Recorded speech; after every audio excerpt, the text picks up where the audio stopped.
Hey folks, I'm in front of the whiteboard again, but this time we are not going to be doing math, probably. I thought it'd be fun to make a video talking about how to sell me a Billy. Now the point of this video is not that I am the most important buyer ever and everyone should change everything that they do just to sell me a Billy. That is not the point at all. The point is, maybe these are some tips or things to think about when you are choosing a Billy or other genetics as well. If you're buying does or something like that, these are also things to think about. First thing I'm going to look at is your operation. And I'm generally, and this is a relatively new rule for me, I'm going to do a farm tour. And I'm going to do a farm tour with, I'm not coming to get a Billy and doing a farm tour as part of it. I'm going to do a farm tour ahead of time, and I'm going to want to make sure that I understand appropriately how your operation runs so that I can make good decisions. It's not that you're doing it right or doing it wrong, but I do want an operation that is very similar to mine, or as similar as I can find to mine. I am going to want to see that you're in operation for at least 5 years with your current herd. A good example of this is I grew up doing this. I got my first goat when I was, I think, 7 years old. It was a dairy goat though, and those genetics aren't around anymore at all. So that doesn't matter. That first goat doesn't matter, and that original group of genetics is long gone. Now this is a completely different group of goats that I'm with right now, or running right now.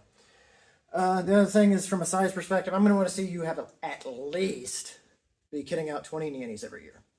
The reason being is the larger that genetic pool is, the more options, both top and bottom, but we're focusing on the top here, that you're going to have to choose from to pick out your best genetics from.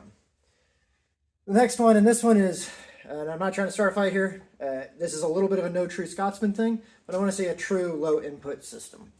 An example of something that might look kind of like what I'm doing, but isn't really close enough for me personally to where it does make it so your genetics aren't as valuable, would be, let's say that you kid in the fall, and you keep the kids and the nannies in confinement and on concentrated feedstuffs and hay all winter, and then you wean in the spring, and the does go out as open maintenance animals onto pasture during the summer. Well, those does never had to raise kids on pasture. And it's going to be a little too different for me to where that is kind of going to be a negative mark. The other thing is you really need to be doing performance testing. If you're not, I don't know what you're selecting on. That's worth anything to me. And we'll get a little bit down the road and you'll see why, that's really kind of the crux of the whole thing. And I did make a whole video series about performance testing. If you don't know what that is, the short version is it's a measurement of the dam, the doe's, total pounds of kids produced at weaning, live kids produced at weaning that she raised. It is not a measure of individual kids. It is not a measure of individual kids. I don't care about individual kids. I care about the dam's overall performance. But there's a whole video series. If you want to know more, go check that out. All right, once I get through kind of looking at your operation, the next thing I'm going to look at is that goat, the Billy kid that you're trying to sell me. I'm going to be wanting to know about its dam and its sire. And I put sire in parentheses here because it's really hard to get good comparative data on sires unless you're running a whole bunch of small breeding groups. And even then, your turnover rate on sires is going to be probably pretty high because you're keeping daughters from them. And it's going to be hard to keep that inbreeding factor low. So I put sires in parentheses here because I do appreciate that that's very difficult to measure. But if you do have some data on the sire, that's a plus. But let's focus on the dam anyway. The dam should be consistently in the top 10% of producers, hands down. Exactly how you measure that among her peers. So her very first year compared to the other first-year producers that year, she should be in the top 10%. And then once she gets to be about, her second or third year, she should be competitive with the rest of the goats. She should be in the top 10% for the herd overall. Low dimorphism. This is something not a lot of people think about. I want to have that doe, if she's having a set of triplets, for example, I don't want 2 good-sized kids and then a dink. I would strongly prefer to have 3 evenly sized kids, even if they're not the biggest kids out there. And if they're triplets, they're not going to be. Surely you have a single out there that's going to be bigger. And again, that's why I'm focusing on the dam's performance, not individual kids' performance. Next thing, that dam should have at least 5 production years under her belt before you're trying to keep a doe, or trying to keep a billy kid off of her. This gives sufficient data to show that she has consistency. Because again, we're looking for consistently top 10%, not just this year. And also starts to show some longevity. And this greater than sign there is doing a lot of heavy lifting.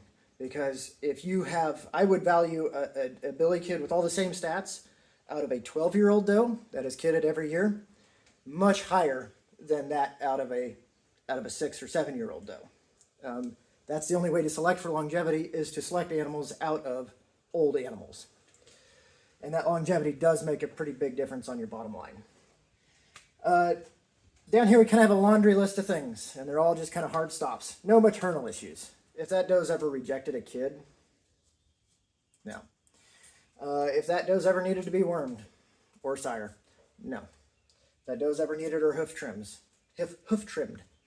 Hooves trimmed, wow. Hooves trimmed. No, not interested. And generally, like, there's kind of this etc. down here, like no health episodes. Like if she went to hell in a handbasket one year, and you had to, I don't know, put her in confinement and put her on a bunch of grain just to keep her alive. Yeah, no, not interested. And also, you know, like it's hard to think of the things that could be wrong with the dam or the sire. You know, there shouldn't be the dam that's the fence jumper, and it's the problem goat that's always causing trouble for you. I don't want those genetics. I don't want those problems. I got enough of my own problems. You'll notice we've gotten a pretty long list here, and we haven't even talked about the kid himself. And that's because that's the least important thing to me. I will say that kid needs to be raised as at least a twin. You know, if the doe had triplets, and it's just standard practice for you to, let's say you always pull one kid off of triplets and raise it as a bottle kid. You know, I'm not necessarily going to hold that against you. But if that kid was only raised as a single, sorry, not interested. It's not for me.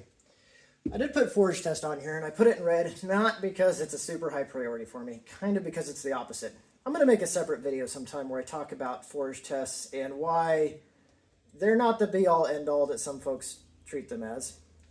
And I'm probably going to ruffle some feathers when I make that video. But they're also not complete garbage either. If you are doing some forage tests, and when I make that video, watch that video if you want to know more about kind of my issues with forage tests. But, you know, having some forage test data under your belt definitely doesn't hurt. I don't mind to see that. And then the very last thing, the last thing I give a crap about is that that billy kid or even an older billy, their physical appearance. I don't really care. It's the least interesting thing to me. You know, as long as they don't have a third eye or something really goofy like that, it's going to be really low down my list of selection criteria.